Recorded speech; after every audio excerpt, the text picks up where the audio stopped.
প্রিয় খামারি ভাইরা,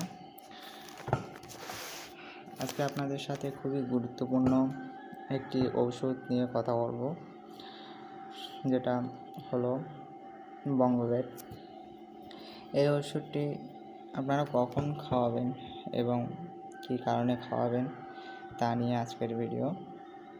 এই ওষুধটির মূল কাজ হলো কফ, সর্দি, কাশি এই ধরনের সমস্যাগুলোর জন্য এই ওষুধটি আমরা খাইয়ে থাকি। তো এই ওষুধটি বাচ্চা থেকে বড় সকল রকমের মুরগিকে আপনারা খাওয়াতে পারবেন। আপনারা দেখতে পাচ্ছেন, আপনারা এটা বাচ্চা মুরগির ক্ষেত্রে 2 মিলিলিটার পরিমাণ পানিতে খাওয়াতে পারবেন। আবার ব্রয়লার গোয়ারের জন্য 5 মিলি করে খাওয়াতে পারবেন। ফিনিশারের জন্য আপনারা 7 মিলি করে খাওয়াতে পারবেন। তো এখন কথা হলো, আপনি এই ওষুধটি কখন খাওয়াবেন, কখন খাওয়ালে খুব ভালো একটা উপকার পাবেন সে বিষয় নিয়ে কথা বলবো।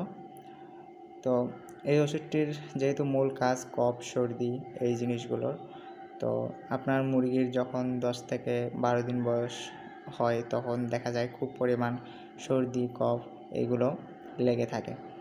তো সেক্ষেত্রে আমরা কি করি, সেই সময়ে কিছু অ্যান্টিবায়োটিক ব্যবহার করি। অ্যান্টিবায়োটিক ব্যবহার করার পরও দেখা যায় যে সর্দি, কফ গেলেও কিছু কিছু মুরগির থেকে যায়। আবার অনেক সময় দেখা যায় যে এমন যে মুরগির ভিতরে কফটা শক্ত হয়ে আছে, যাচ্ছে না। তো সেক্ষেত্রেও আপনারা এই ওষুধটি ব্যবহার করতে পারবেন। অ্যান্টিবায়োটিক ব্যবহার করার পরে আপনারা 3 দিন মনে করেন যদি অ্যান্টিবায়োটিকটা ব্যবহার করে থাকেন, তাহলে তারপরে গিয়ে একবেলা করে এই ওষুধটি ব্যবহার করতে পারেন। তো এই ওষুধটি আপনারা অবশ্যই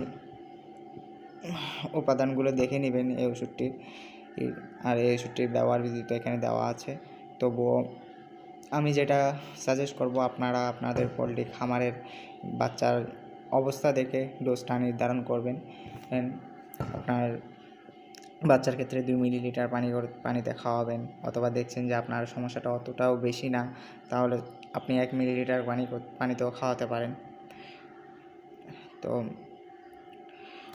মূলত এই ওষুধটি যদি আপনার খামারের আপনার মুরগির যদি কফটা শক্ত হয়ে থাকে, সেটা তরল করে বের করতে খুবই কার্যকরী একটা ওষুধ।